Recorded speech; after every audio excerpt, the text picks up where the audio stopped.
हरे कृष्णा।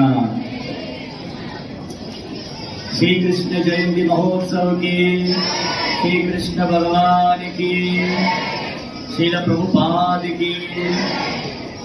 हरे कृष्णा। அகில உலக கிருஷ்ண பக்தி இயக்கம் இஸ்கான் அமைப்பின் சார்பாக இந்த கிருஷ்ண ஜெயந்தி திருவிழாவில் வந்து கலந்துருக்கிற எல்லா பக்தர்களுக்கும் எங்களுடைய பரிவார வணக்கம். இங்க வந்திருக்கிற அனைவருக்கும் பகவானுடைய ஆசீர்வாதம் கிடைக்கணும் பிரார்த்தனை பண்றோம். ஹரே கிருஷ்ணா ஹரே கிருஷ்ணா கிருஷ்ண கிருஷ்ணா ஹரே ஹரே, ஹரே ராம் ஹரே ராம்.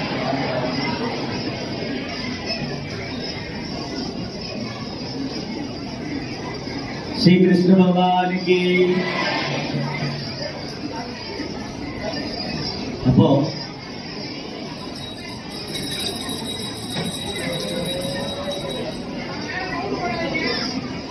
हरे कृष्णा हरे कृष्णा हरे कृष्णा कृष्णा कृष्णा हरे हरे, हरे राम राम राम हरे हरे। हरे कृष्णा हरे कृष्णा। भगवान कृष्णरुடைய தெய்வீகமான லீலைகள், அவருடைய பகவானுடைய பிறப்பு, அவரது செயல்கள், அது அனைத்துமே திவ்யமானது. பகவானுடைய பிறப்பாகட்டும், அவரது செயலாகட்டும், கிருஷ்ணனுடைய பிறப்பு, அவரது செயல்கள், அவரது லீலைகள் அனைத்தும் திவ்யமானது. ஜென்ம கர்ம சமே திவ்யம் ஏவம் யோவேதி தத்வதர த்யக்த்வா தேகம் புனர்ஜன்ம நைதி மாமேதி சோதனா. யாருக்கு என்னை பற்றி கதைகளை கேட்கிறாங்களோ, என்னுடைய புகழ், பகவானுடைய கிருஷ்ணனுடைய புகழை பற்றி கேட்கிறவங்க, பாடுறவங்க, பகவானுடைய பிறப்பு பற்றி கேட்கிறவங்க, அவனுடைய செயலை பற்றி கேட்கிறவங்க, பாடுறவங்க, இந்த பகவானுடைய பிறப்பும் செயலும் திவ்யமானது. அவர் கடவுள் பிறப்பற்றவர், கடவுளுக்கு பிறப்பு கிடையாது, அவருக்கும் எல்லாம் தோன்றுது. ஆனால் பிறப்பற்றவர் தன் காரணமற்ற கருணையினாலே தோன்றுகிறார். பிறப்பற்றவர் என்ன பண்றாரு? தன் காரணமற்ற கருணையினால். கிருஷ்ணனுடைய பிறப்பு திவ்யமானது, அவரது செயல்களும் திவ்யமானது. இதை நம்ம கேட்பதால, பாடுவதால, நினைவு கொள்வதால இந்த சரீரத்தை விட்டோடனே நம்ம திரும்ப மறுபடியும் எடுக்கிறது இல்லை. இந்த சரீரத்தை நம்ம விட்ட உடனே திரும்ப மறுபடியும் எடுக்கிறது இல்லை. நம்ம இறைவனுடைய திருநாட்டை அடைவோம். அவ்வளவு மங்களமானது. அப்போ பகவானுடைய செயல்கள் அவ்வளவு மங்களமா இருக்கிறதுனால அது ஒரு கதை, நிறைய கதைகள் இருக்கு. ஏன்னா பகவானுடைய லீலை எல்லையற்றது, கிருஷ்ணனுடைய லீலை எல்லையற்றது. அது ஒரு அரை மணி நேரத்துல, இல்ல ஒரு நாள்ல, இல்ல இந்த ஆயுஷ் ஃபுல்லாவும் சொன்னாலும் சொல்லி முடிக்க முடியாது. கிருஷ்ணனுடைய அவதாரமான அனந்த சேஷனுக்கு 1000 தலைகள். அந்த 1000 தலைகள் கொண்ட அனந்த சேஷனால கூட கிருஷ்ணருடைய லீலைகளை சொல்லி முடிக்க முடியும். பகவானுடைய லீலைகளை 1000 தலைகள் கொண்ட அனந்த சேஷனால சொல்லி முடிக்க முடியாது. அப்படி இருக்கும்போது அதுல ஒரு லீலைக்கும் அதீதமான கிருஷ்ணனுடைய கருணை, பகவானுடைய கருணை, அவரது மகிமை, அவர் பக்தர்கள் மேல கொண்டிருக்கிற அன்பு, அவங்க பக்தர் மேல கொண்டிருக்கிற அன்பு, இதெல்லாம் உங்களால் பார்க்க முடியும். அப்போ ஒரு கதை மட்டும் எடுத்துக்கலாம்.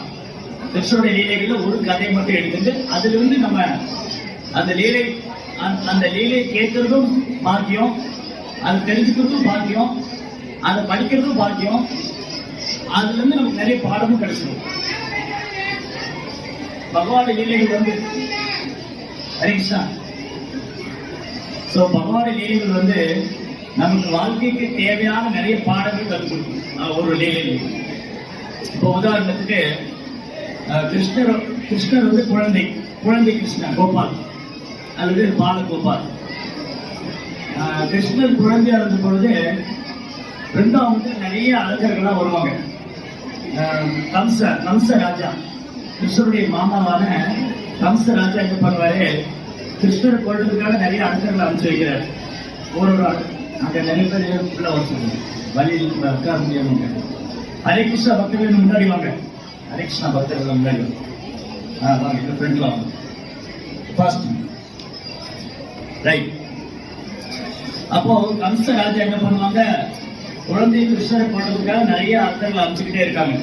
அதுல இந்த ஒரு அரங்கர்களும் பிருந்தாவனத்துல பகவான் கிருஷ்ணர் மதம் செய்த ஒரு அரங்கர்களும் நம் வாழ்க்கையில நாம் கற்றுக்கொள்ள வேண்டிய அந்த லீலையிலிருந்து நிறைய பாடங்கள் இருக்கு.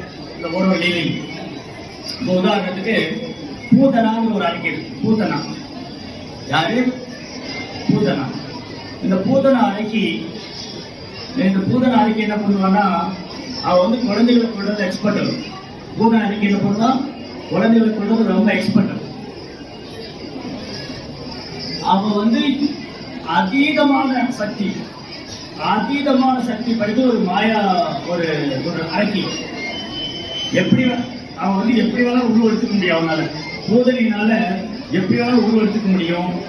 பூதனையினால எப்படி வேணாலும் உருவத்தை மாற்றிக்க முடியும். பூதனையினால எவ்வளவு பெருசாக முடியும், ரொம்ப சின்னதாக முடியும், பல்வேறு ரூபங்களோட எடுத்துக்க முடியும். இந்த பெரும்பாலும் ஆட்கள் என்ன பண்ணுவாங்க அப்படின்னா, தேவர்களை வழிபட்டு சிவபெருமான், பிரம்மதேவர், இந்த மாதிரி தேவர்களை வழிபட்டு நிறைய வரம் வாங்கிக்குவாங்க. நிறைய வரம் வாங்கிட்டு அதை வந்து துஷ்பிரயோகம் பண்ணுவாங்க, தவறாக பயன்படுத்துவாங்க. அதனால அவங்க அரக்கன்னு சொன்னா, அது அசுரன்னு சொன்னா 2 கொம்பு இருக்கும், அவர் பல்லெல்லாம் வெளியே வந்திருக்கும், அவர் ரொம்ப கோரமா இருப்பாங்க, அப்படி அர்த்தம் இல்லை. அசுரன்னு சொன்னா அசுர குணம் படைத்தவங்க. அப்ப இந்த பூதனை என்ன பண்ணாங்க, ஒரு நாள் கம்சன் பூதனை கூப்பிட்டு நீ போய் பிருந்தாவனத்துக்கு போகணும். மதுராவை சுத்தி உள்ள கிராமங்கள்ல சமீபத்துல எந்த குழந்தை பிறந்திருந்தாலும் கொள்ளு.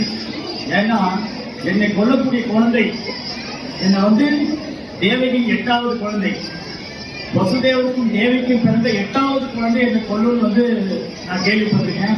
அதெல்லாம் எனக்கு பயமா இருக்கு. அந்த குழந்தை வந்து என்னை கொல்றதுக்குன்னா 4வது குழந்தையை கொல்லணும். அதனால இந்த போதனை அனுப்புறாங்க, நீங்க போய் அந்த கிருஷ்ணரை கொல்லுங்க, கிருஷ்ணரை போய் கொண்டுட்டு வாங்க. சோ பூதனையும் விருந்தாவனத்துக்கு வராங்க. பூதனா வந்து அப்படி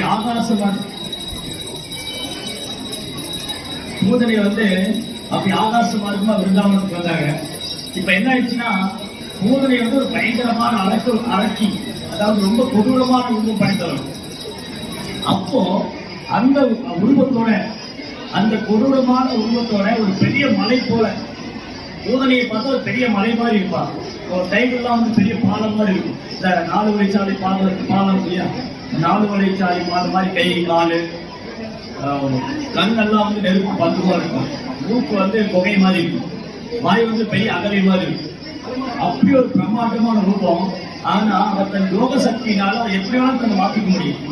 தன்னுடைய யோக சக்தியினால பூதனை வந்து ஒரு அழகான பொண்ணை மாறிட்டான். பூதனை என்ன பண்ணா, ஒரு அழகான பொண்ணை மாறிட்டாலும் யாருக்குமே அவங்க மேல சந்தேகம் வரல. அப்படி ஒரு அழகான பெண்ணாக மாறி அந்த பூதனை என்ன பண்ணாங்க, பிருந்தாவனத்துக்குள்ள வராங்க. அப்போ இந்த பிருந்தாவனத்துக்கு கோபிகள்லாம் பாக்குறாங்க, யார் இந்த பொண்ணு? இவ வந்து சிவபெருமானுடைய மனைவி சதி தேவியா இருப்பாளோ, இல்லை இந்திரனுடைய மனைவி சச்சி தேவியா இருப்பாளோ, அந்த சரஸ்வதியோ லட்சுமியோ பார்வதியோ யார் இவங்க? இவ்வளவு அழகா இருக்காங்க. இந்த மாதிரி ஒரு பொண்ணை வந்து நம்ம கோகுலத்துல பார்த்ததே இல்லையே. கோகுலத்துல நிறைய பெண்கள் கோபிகள்லாம் இருக்காங்க. இந்த மாதிரி ஒரு கோபி, இந்த மாதிரி ஒரு பெண்ணை வந்து நான் பார்த்ததே இல்லை. எல்லாருக்கும் அப்படி ஆச்சரியமா, அப்படி ஒரு அழகு, அந்த மாதிரி ஒரு அழகு. இவள்தான் பூதனை என்று யாராலும் அடையாளம் காண முடியாது. இவள்தான் பூதனை என்று யாராலும் அடையாளம் காண முடியாதோ அழகு, அப்படி ஒரு அழகு. அவங்க வந்து அப்படி வந்தாங்க. வந்து யசோதம்மா வீட்டுக்கு முன்னாடி வந்தாங்க. யசோதம்மா குழந்தைய மடியில வச்சிருக்காங்க. குட்டி கிருஷ்ணா, இங்க நிறைய குட்டி கிருஷ்ணா எல்லாம் வந்திருக்காங்க, நிறைய குட்டி கிருஷ்ணா இருக்காங்க. இந்த குட்டி கிருஷ்ணாவை யசோதா மடியில வச்சிருக்காங்க. பூதனை வந்து சொன்னா, அந்த ரொம்ப அழகான பொண்ணு. யசோதா பார்த்தாங்க, இந்த பொண்ணு இவ்வளவு அழகா இருக்காளே. அவன் சொன்னா,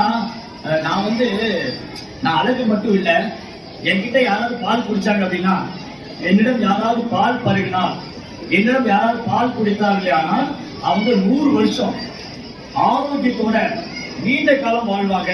அவங்க நோய் வராது, அவங்க ஆரோக்கியமா இருப்பாங்க, நீண்ட காலம் வாழ்வாங்க. இப்படி ஒரு சக்தி அந்த பொண்ணுக்கு. சரி, அப்போ ஓ பெண்மணி, நீ என்னுடைய கிருஷ்ணனுக்கு பால் கொடுக்கியா? ஓ, தாராளமா கொடுத்துருவேன். இந்த குழந்தை என்ன பண்ணா? பூதனா குழந்தைய வாங்கி மடியில் வச்சுட்டா. யாரு? குட்டி கிருஷ்ணா, கோபால். சோ குழந்தைய வாங்கி மடியில வச்சுட்டு பூதனா பால் கொடுக்க போனான். பூதனா என்ன பண்ணா? கிருஷ்ணனுக்கு பால் கொடுக்க போனான். ஆனா பூதனா என்ன பண்ணிருக்கான் அப்படின்னா, தன்னுடைய மார்புல விஷம் தடவி வந்திருக்கான். என்ன பண்ணிருக்கா? மார்புல விஷம் தடவி, பயங்கரமான ஆழகால விஷம். அது ஒரு டிராப், ஒரு சொட்டு பருகினாலே உயிர் போயிடும். அந்த மாதிரி கொடூரமான விஷத்தை தன்னுடைய மார்புல தடவி வந்திருக்கா. யாரு? பூதனா. மார்புல விஷம் தடவி வந்திருந்தா குழந்தைய எடுத்து மடியில வச்சுட்டா. குழந்தை பால் குடிக்கட்டும், இந்த குழந்தை என்கிட்ட பால் குடிக்கட்டும். கிருஷ்ணர் என்ன பண்ணாரு? பாருங்க, கிருஷ்ண பகவான் கிட்ட எண்ணற்ற தெய்வீகமான குணங்கள்லாம் இருக்கு. பகவான் கிட்ட எண்ணற்ற தெய்வீகமான குணம். அதுல ஒண்ணு கருணை. கடவுளுடைய ஒரு குணத்துல இருந்து கருணை. கடவுள் ரொம்ப கருணை வாய்ந்தவர், கிருஷ்ணர் ரொம்ப கருணை வாய்ந்தவர். இந்த கிருஷ்ணர் ரொம்ப ரொம்ப கருணை வாய்ந்தவர். இவர் என்ன பண்ணாரு? தன்னை கொல்ல வந்த அரக்கி பூதனைக்கு, இந்த பூதனை கிருஷ்ணரை கொல்றதுக்காக மார்பில் விஷம் தடவி வந்திருக்காங்க. அந்த மார்பில் விஷம் தடவி வந்த அரக்கிக்கும் கிருஷ்ணர் என்ன பண்ணாரு? அம்மாவுடைய ஸ்தானத்தை கொடுத்தாரு. ஜெய் ஸ்ரீ கிருஷ்ண பகவானுக்கு.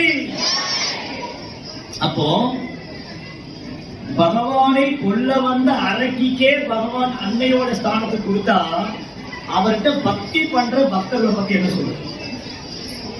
அவர்கிட்ட பக்தி செய்யக்கூடிய பக்தர்களை பத்தி என்ன சொல்றது?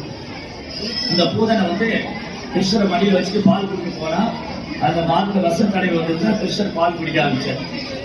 கிருஷ்ணா பூதனைக்கு அம்மாவோட ஸ்தானத்தை கொடுத்தாரு. ஓ, இந்த பூதனா எனக்கு சேவை பண்ணணும்னு நினைக்கிறான், இந்த பூதனா எனக்கு பால் கொடுக்கணும்னு நினைக்கிறான். ஓகே, சரி, பரவாயில்ல, நான் பூதனைட்ட பால் குடிச்சுக்கிறேன் அப்படின்னு கிருஷ்ணா இந்த பூதனைட்ட பால் குடிக்கும் போது பாலோடு சேர்த்து கிருஷ்ணன் என்ன பண்ணாரு? அவன் உயிரையும் சேர்த்து எழுதுறார். கிருஷ்ணன் என்ன பண்ணாரு? அவர் உயிரையும் சேர்த்து எழுதார். இந்த குழந்தை பிஞ்சு குழந்தை, அப்ப 3 மாசம் தான். அப்ப 3 மாசம் குழந்தை. இந்த பிஞ்சு குழந்தை பூதனையுடைய மார்புல பால் குடிக்கும் போது பூதனையுடைய மார்பின் வலி தாங்க முடியல. பூதனையால மார்பினுடைய வலி தாங்க முடியல. அவன் கொஞ்சம் கொஞ்சமா மார்பு, அந்த குழந்தை பால் இழுக்கும் போது அவனுக்கு பயங்கரமான வேதனை. ஒரு பெரிய மார்புல பயங்கர வலி, பயங்கர வேதனை. பூதனை கொஞ்சம் கொஞ்சமா என்னன்னா அவனால வலி தாங்க முடியல. பூதனையால வலி தாங்க முடியல. அப்படி பயங்கரமா கத்தி அலற ஆரம்பிச்சிட்டாங்க. பூதனை என்ன பண்ணா? கத்தி அலற ஆரம்பிச்ச உடனே இந்த கோபிகள்லாம் அங்கங்க வேலை பார்த்துட்டு இருந்தவங்க, என்னடா சத்தம் அப்படின்னு ஓடி வந்தா, இந்த பூதனையே சுயரூபம். இவன் ஒரு அழகான பெண்மணியா வந்தவன் அப்படியே ஒரு சுயரூபத்துல ஒரு பெரிய மலை மாதிரி கிடைக்கான். பெரிய மலை மாதிரி இருக்கா. கிருஷ்ணர் அந்த மார்பிலிருந்து இருந்து பாலை உரியும் போது உயிரையும் சேர்த்து எடுத்துட்டார். பூதனையோடைய உயிரையும் சேர்த்து எடுத்துட்டார். பூதனை ஒரு பெரிய மலை மாதிரி சரிந்து விழுந்திருக்கான். ஒரு பெரிய பர்வதம், ஒரு மலை சரிந்து விழுந்து அப்படி இருக்கும், அந்த மாதிரி விழுந்திருக்கா. குழந்தை கிருஷ்ணர் மார்பு மேல தவழ்ந்துட்டு இருக்க. சின்ன குழந்தை குட்டி கிருஷ்ணா மார்பு மேல தவழ்ந்துட்டு இருக்காரு. தேவர்கள்லாம் வானத்துல பாக்குறாங்க. இந்திரா, சந்திரா, வருணா, அக்னி, வாயு, பிரம்மதேவ், மகாதேவ், 33 கோடி தேவி தேவர்கள் இவங்கெல்லாம் ஆகாசத்திலிருந்து பார்த்தா இந்த பூதனை அடக்கி தேவர்களுக்கும் சமாளிட்டு இருந்தோம். அப்பேற்பட்ட அரக்கிய இந்த குட்டி குழந்தை, இந்த கோபால், பாலகோபால், இந்த கிருஷ்ணா இவர் பொருட்டாருந்ததும் தேவர்கள் ஆகாசத்திலிருந்து பூக்களை மலைய பொழிறாங்க. ஜெய் ஸ்ரீ கிருஷ்ண பகவானுக்கு, ஜெய் ஸ்ரீ கிருஷ்ண பகவானுக்கு, ஜெய் ஸ்ரீ கிருஷ்ண பகவானுக்கு. அப்படி பூக்களை எல்லாம் மழையில போட்டு கந்தவர்கள் ரொம்ப அழகா பாடுவாங்க. அந்த கந்தவர்கள் கிருஷ்ணனுடைய புகழ் பாட கம்பா, ஊர்வசி, மேனகா, திலோத்தமா, குஞ்சவஸ்தரர்கள் அப்படி நடந்த பாடுறாங்க. கிருஷ்ணனுடைய புகழ் பாடி ஆடுறாங்க. இந்த குழந்தை தன்னை கொல்ல வந்த அரக்கிக்கும் தாயினுடைய ஸ்தானத்தை கொடுக்கும். அப்போ நம்முடைய ஆச்சாரியர்கள், இந்த ஆச்சாரியர்கள் பிரபுபாதர், அவருடைய குரு, அப்படி பரம்பரையில குரு சீட பரம்பரையில வந்த ஆச்சாரியர்கள் இந்த கதையை ரொம்ப அழகா வர்ணிச்சிருக்காங்க. சரி, என்னாச்சு? இந்த பூதனை இப்படி இறந்து போயிருக்காங்க. எல்லாம் ஓடி வந்து பாக்குறாங்க. யசோதா அம்மா மற்ற கோபிகள் எல்லாம் ஓடி வந்து பார்த்தா ஒரு பெரிய மலையே சரிஞ்சு விழுந்திருக்கு. குழந்தை மேல வளர்ந்து யசோதாமா ஓடி போய் அப்படி குழந்தைய எடுத்து மாத்தோட அழிச்சுக்கிட்டு, கிருஷ்ணா உனக்கு என்ன ஆச்சு நந்தலாலா, ஏதோ ஒரு பேயோ பிசாசோ ஒரு அரக்கியோ வந்துட்டாரே, இந்த குழந்தைய கொடுத்து அப்படி மாத்தோட அழிச்சுக்கிட்டாங்க. அப்புறம் அவங்க கோபிச்சந்திரன் எடுத்து கரைச்சு, கேசவன் வெற்றியை காக்கட்டும், மாதவன் மார்பை காக்கட்டும், கோவிந்தன் நாபியை காக்கட்டும், 12 இடங்கள்ல பகவானை நாமத்தை சொல்லி தரப்படுறாரு.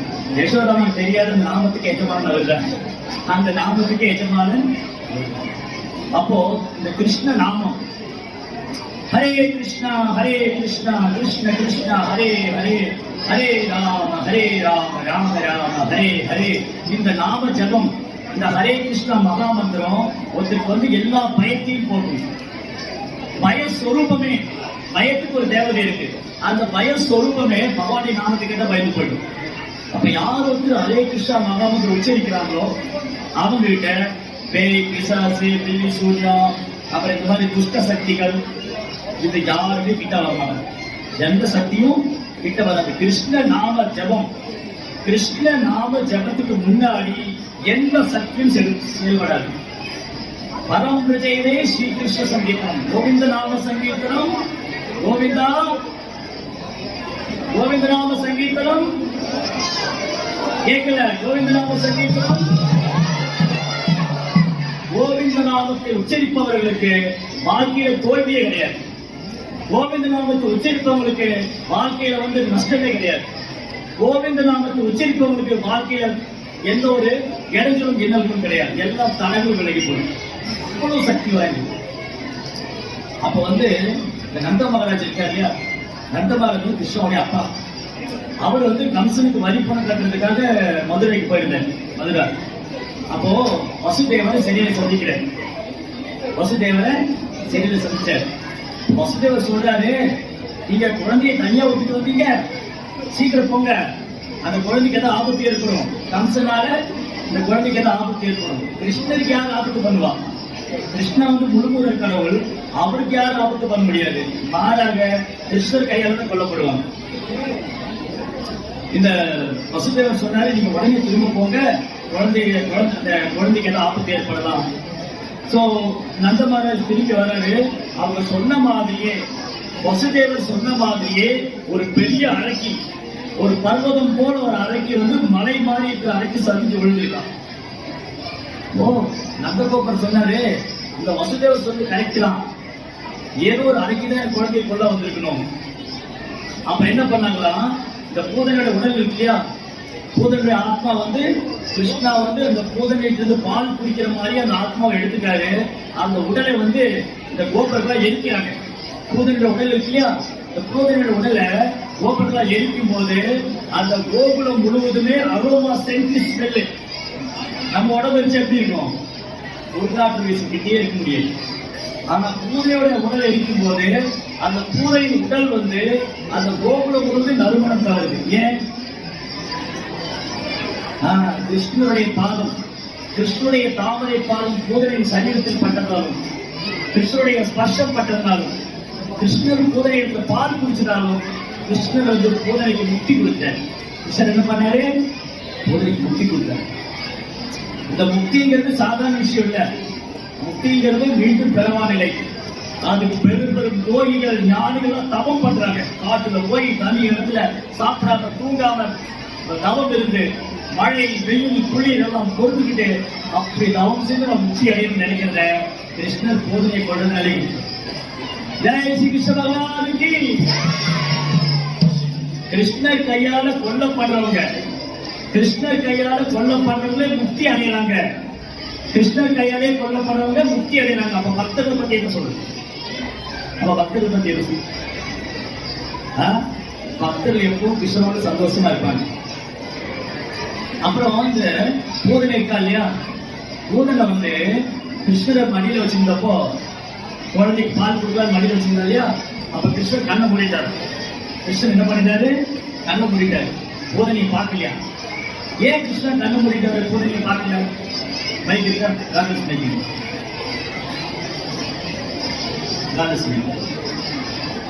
பூதனை வந்து கிருஷ்ணர் கொல்ல வந்த போது ஒரு வாலண்டியர் யாருக்கு கருத்து கை தூக்குங்க. பூதனை வந்து கிருஷ்ணர் கொல்ல வந்த போது கிருஷ்ணர் கண்ணு மூடிட்டார், பூதனை பார்க்கல. ஏன்?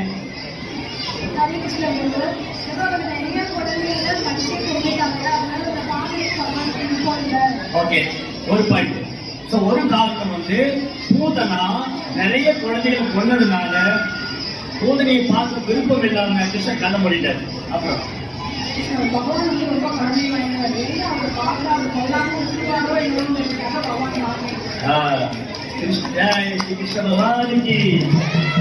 கிருஷ்ணா வந்து ரொம்ப ரொம்ப கருணை வாய்ந்தவர். எங்க நான் வந்து பூதனையை பார்த்தா நம்ம கருணையால அவர் கொல்லாம விட்டு வந்தோம் அப்படின்னு கண்ணு மூடிட்டார். அப்புறம் ரெண்டு காரணம். இன்னும் வேற இன்னும் ரெண்டு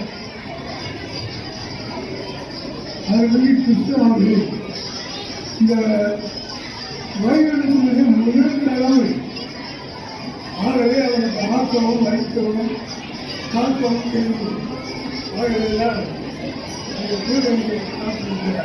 ஓகே சரி. கிருஷ்ணா முழுவதும் கடவுள், அதனால கருணையால பூதனை கொள்ள வேண்டாம் அப்படின்னு கண்டுபிடிச்சிருக்கோம். சரி, அப்புறம் வேற என்ன காரணம்? இன்னும் 2-3 காரணம் இருக்கு. யாருக்கா தெரியுமா? பூதனா பார்த்து ஏன் கிருஷ்ணர் கண்ண மூடிட்டாரு? யாருக்கா சொல்லி யாரை கொண்டாந்து சொல்லக்கூடாது.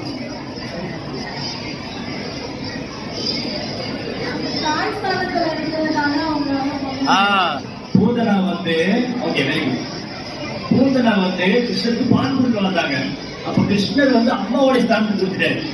அதனால என்னோட நான் வந்து பூதனைக்கு அம்மாவோட ஸ்தானத்தை கொடுத்துருந்தேன், எப்படி நான் அவளை கொள்வது அப்படின்னு கண்ண மூடிட்டாரு. அப்புறம் வேற என்ன காரணம்? பூதனா வந்து கிருஷ்ணருக்கு சேவை பண்ணா குழந்தைக்கு பால் கொடுக்க தாத்திரி நர்ஸ். அப்ப சாஸ்திரம் என்ன சொல்லுதுன்னா 7 அம்மாவும் வழிபடணும். 7 அம்மா இருக்காங்க, நம்ம எல்லாருக்கும் 7 அம்மா இருக்காங்க. ஆதோ மாதா, குரு பத்னி, ராஜ பத்னி, தேனு, தாத்ரி, பிருத்திவி, பிராமணி. ஆதோ மாதா நம்ம பெற்ற அம்மா, ஆதோ மாதா, குரு பத்னி குருவுடைய மனைவி, அப்புறம் தேனு பசு, தாத்ரி நர்ஸ், பிருத்திவி பூமி, தேனு தாத்ரி பிருத்திவி ராஜபத்னி ராஜாவுடைய மனைவி, குரு பத்னி குருவுடைய மனைவி, பிராமணி ஒரு பிராமண பெண். இவங்கெல்லாம் வழிபடப்பட வேண்டியவங்க. கிருஷ்ணா என்ன பண்ணாரு? இந்த பூதனைக்கு வந்து நான் அம்மாவுடைய ஸ்நானம் கொடுத்துட்டு அதனால பார்க்க மாட்டேன். அதுக்கப்புறம் கிருஷ்ணர் பார்த்தாருன்னா பூதனை பயந்து போயிடுவான். கிருஷ்ணா பார்த்தா என்னாலும் பூதனை பயந்து போயிடுவான். அவளை பயன்படுத்த வேண்டாம் கண்ண பண்ணிட்டார். எவ்வளவு அழகான வர்ணனை. ஆச்சாரியர் வந்து ரொம்ப அழகா எழுதியிருக்காங்க.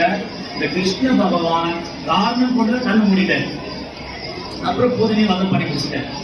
இந்த பூதனையை வதம் பண்ணி முடிச்சதுக்கு அப்புறம் அவன் உடலுக்கு ஆத்மா, அந்த குரு ஆத்மா, அந்த உடல் அந்த குரு ஆத்மா வந்து அந்த கோரமான சரீரத்தில் விடுபட்டு கிருஷ்ணனுடைய கருணையால அவங்க ஆன்மீக லோகத்துல யசோதாமாவுக்கு சர்வம் கைட்டாங்க. ஜெய ஸ்ரீ கிருஷ்ண பகவானுக்கு. அப்ப ஆச்சாரிய என்ன சொல்றாங்க? இந்த பூதனா இருக்கா இல்லையா, அவன் நம்ம வாழ்க்கையில வருவான். இந்த பூதனை என்ன பண்ணுவான்?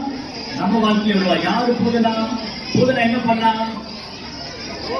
தன்னை வந்து உருவத்தை மாத்திக்கிட்டு போலித்தனமா நடிச்சான். அவன் வந்து ஆக்சுவலி அடக்கி உள்ளுக்குள்ள அடக்கப்படும், உள்ளுக்குள்ள அசுரக்கணும், வெளியில நல்ல பொண்ணு மாதிரி காமிச்சுட்டான். அதே போலதான் கலியுகத்துல நிறைய இயக்கங்கள்லாம் இருக்கும். அவங்க வெளியில வந்து ஒரு சாது மாதிரி இருப்பாங்க, வெளியில வந்து ஒரு ஆன்மீகவாதி மாதிரி இருப்பாங்க. ஆனா உள்ளுக்குள்ள பௌதிக ஆசை, பேர், புகழ், வசதி எல்லாம் விரும்புவாங்க. அவங்க பகவானுக்கு பக்தி செய்ய மாட்டாங்க, பகவானை பத்தி சொல்லி தர மாட்டாங்க, பகவானை ஏற்றுக்க மாட்டாங்க. அவங்களாம் பூதனா. அவங்கெல்லாம் யாரு? பூதனா. ஏமாற்றக்கூடிய குருமார்கள் கலியுகத்தில் நிறைய இருக்காங்க. அங்கீகரிக்கப்பட்ட அதிகாரப்பூர்வமான ஆச்சாரிய சம்பிரதாயத்தில் வராத நிறைய குருமார்கள் இருக்காங்க. அவங்களுடைய நோக்கம் என்னன்னா, நம்மை வந்து கிருஷ்ணரிலிருந்து பிரித்து விட வேண்டும். நம்ம என்ன பண்ணணும்? கிருஷ்ணாவிலிருந்து பிரித்து விட வேண்டும். அவங்க நோக்கம் என்னது? நம்மளை கிருஷ்ணாவிலிருந்து பிரிச்சிடணும். அவங்க நோக்கம் என்னது? கிருஷ்ணரை கொள்ளணும். கிருஷ்ணர் கிடையாது, நான் தான் அனுபவிப்பாளர், நான் யோகா பண்ணி கடவுள் ஆயிட்டேன், என்ன மாதிரி கடவுள் இல்ல, நீங்களும் யோகா பண்ணுங்க, நீங்களும் கடவுள் ஆயிடலாம், உங்களுக்குள்ளேயே கடவுள் இருக்காரு, நீங்க கோயிலுக்கு போறீங்க, நீங்க கிருஷ்ணரை வழிபடுறீங்க, நீங்க ஹரிகிருஷ்ண மந்திரம் சொல்றீங்க. இந்த மாதிரி சொல்லக்கூடிய சோகால்டு யோகி, சோகால்டு ஞானி, சோகால்டு ஸ்பிரிச்சுவலிஸ்ட், பேரளவான ஆன்மீகவாதிகள், இவங்க வந்து இவங்க வந்து கிருஷ்ணரை மறுக்கிறது, கிருஷ்ணரை வந்து நம்ம கிட்ட பிரிக்கிறதா அவங்க வேலை. அதனால அந்த மாதிரி ஒரு ஆன்மீகவாதிக்கு கேட்கவே கூடாது. கிருஷ்ண கதா அமிர்தம், ஹரி கதா அமிர்தம், அதை வந்து பக்தர்கள் இருந்து கேட்கணும். கிருஷ்ணர் மேல அன்போடு இருக்கக்கூடிய பக்தர்கள் இருந்து கேட்கணும். அப்பதான் வந்து கிருஷ்ண பக்தினா என்ன நமக்கு தெரியும். பகவத்கீதை என்ன, வேதங்கள் என்ன சொல்லி கொடுக்குது, கடவுள் யாரு, அவர் எப்படி இருப்பாரு, அவர் எங்க இருக்காரு, அவருக்கு நமக்கு என்ன சம்பந்தம் இருக்கு, இதெல்லாம் வந்து நம்ம பிரபுபாதர் மாதிரி ஆச்சாரியத்துக்கு கேட்கணும். அப்புறம் பிரபு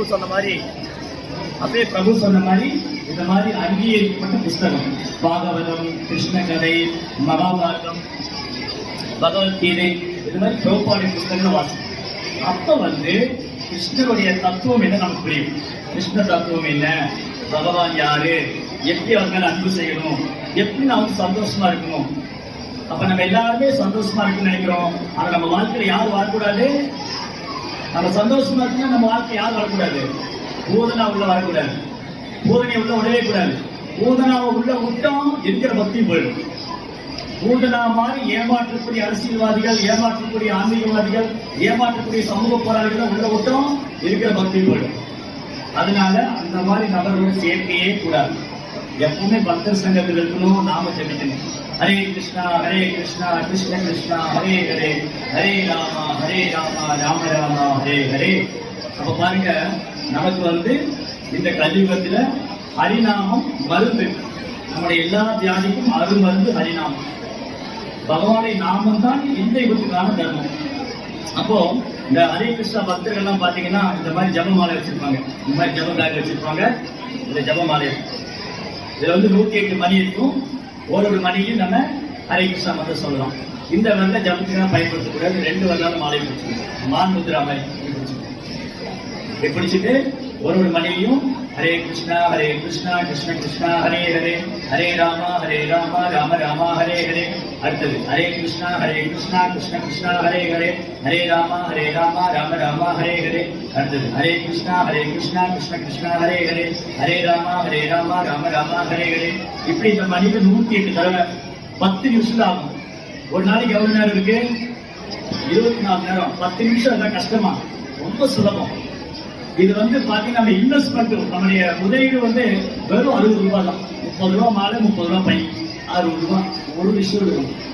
இது வந்து நம்ம தினமும் ஜெபிச்சா இந்த பூதனை இருக்காதுலயே நம்ம வாழ்க்கைக்கு வர முடியாது. பூதனை நம்ம கிட்ட வர முடியாது. நம்ம வந்து ஹரிநாமம் எப்ப நம்ம பாதுகாத்துட்டே இருக்கும். பகவானின் நாமம் வந்து எப்பவுமே நம்ம பாதுகாத்துட்டே இருக்கும். இது ரொம்ப எளிமையான வழிமுறை. கீழே புத்தக ஸ்டால்ல ஜபமாலை இருக்கு, எல்லாரும் வாங்குங்க, ஜபம் பண்ணுங்க. சாமி வந்து ஊசி பாசிக்காரங்களுக்கு பாசியில இருக்கிறாங்க நினைச்சுக்காதீங்க. நான் ஊசி பாசிக்காரங்க இல்ல. இந்த மாலை வந்து உங்களுக்காக இங்க கொண்டு வந்திருக்கிறாங்க. வேண்டிக்கிறவங்க வாங்கிக்கங்க, நாம ஜெபம் பண்ணுங்க, பக்தர் சங்கத்துக்கு வாங்க, பிரசாதம் சாப்பிடுங்க, ஆனந்தமா இருக்கு. இவ்வளவுதான் பிரபுபாதர் நமக்கு சொல்லிக் கொடுத்தது. நாம ஜெபிக்கணும். ஹரே கிருஷ்ணா கிருஷ்ண கிருஷ்ணா ஹரே ஹரே, ஹரே ராமா ராம ராமா ஹரே ஹரே. அப்புறம் இந்த மாதிரி புத்தகம் வாசிக்கணும். பகவத்கீதை, கிருஷ்ணருடைய கதைகள், இந்த மாதிரி புத்தகம் வாசிக்கணும். அப்புறம் பிரசாதம், பக்தர்கள் வந்து அன்போட பிரசாதம் தருவாங்க. பக்தர்கள் வந்து கிருஷ்ண கதை கேட்கலாம். நம்ம எப்பவுமே சந்தோஷமா இருக்கலாம். எப்பவுமே சந்தோஷமா இருக்க விரும்புறவங்க இந்த பக்தர் சங்கத்துக்குள்ள வரணும். அதுக்காக தான் பிரபுபாதர் இயக்கத்தை ஏற்படுத்தியிருக்காரு. அதனால எங்களுடைய தாழ்மையான ஒரு பணிவான அன்பான வேண்டுகோள், இந்த கிருஷ்ண ஜெயந்தி ஃபங்க்ஷன்ல இருந்து நாமளும் ஒரு உறுதி எடுத்துக்கோம். நான் குறைந்தபட்சம் ஒரு நாளைக்கு ஒரு தடவையாவது, அதாவது ஒரு மணியா ஒரு மாலையாவது, ஒரு 10 நிமிஷமாவது நான் ஹரே கிருஷ்ணா முதல் சொல்லிடுவேன், புஸ்தகம் வாசிக்க முயற்சி பண்றேன் அப்படின்னு நம்ம உறுதி எடுத்துக்கலாம். இந்த உறுதி எப்ப நினைத்து இருக்கும்னா பக்தர் சங்கத்துல வரும்போதுதான். அந்த பக்தர் சங்கம் நமக்கு இங்க இருக்கு. ஞாயிற்றுக்கிழமை ஒரு சத்சங்கம் நடக்குது. கோமாதா இருக்காங்க, கோசேவை பண்ணலாம். அமாவாசை, பௌர்ணமி, அப்ப நம்முடைய முன்னோருடைய திதி எல்லாம் வந்து கோமாதாவுக்கு சேவை பண்ணலாம். கீழே கோமாதா இருக்காங்க, நம்ம கூட்டிட்டு வந்திருக்கோம். ரொம்ப அழகா இருப்பாங்க. ராதா, கண்ணுக்குட்டி ராதா, அவங்க அம்மா ஆண்டாள் ரொம்ப அழகா இருப்பாங்க. அவங்கள பார்த்தாலே நமக்கு அவங்களோட அன்பு செய்யணும். அவ்வளவு அன்பு. கிருஷ்ணருக்கு ரொம்ப பிரியமானது பசு. கிருஷ்ணருக்கு ரொம்ப பிரியமானது பக்தர்கள் பசுக்களும். அப்ப பக்தர்களுக்கும் பசுக்களுக்கும் நம்ம சேவை பண்ணும்போது நம்ம கிருஷ்ணருக்கு பிரியமானதாகும். கிருஷ்ணருக்கு பிரியமானது ஆயிட்டோம்னா அதுக்கப்புறம் நம்மளுக்கு யாருமே கிட்ட இருக்க முடியாது. எந்த ஒரு துஷ்ட சக்தியோ பௌதிக சக்தியோ எதுவுமே நம்மளை தடங்கல் பண்ண. இங்க எவ்வளவு பேர் கிருஷ்ணருக்கு பிரியமானவங்களாகும்? எவ்வளவு பேர் கிருஷ்ணருக்கு பிரியமானவங்களாகும்? எல்லாருமே. அப்போ ஹரே கிருஷ்ணா ஜபம் பண்ணணும், வைஷ்ணவுக்கு சேவை பண்ணணும், பசுவுக்கு சேவை பண்ணணும். ஹரே கிருஷ்ணா.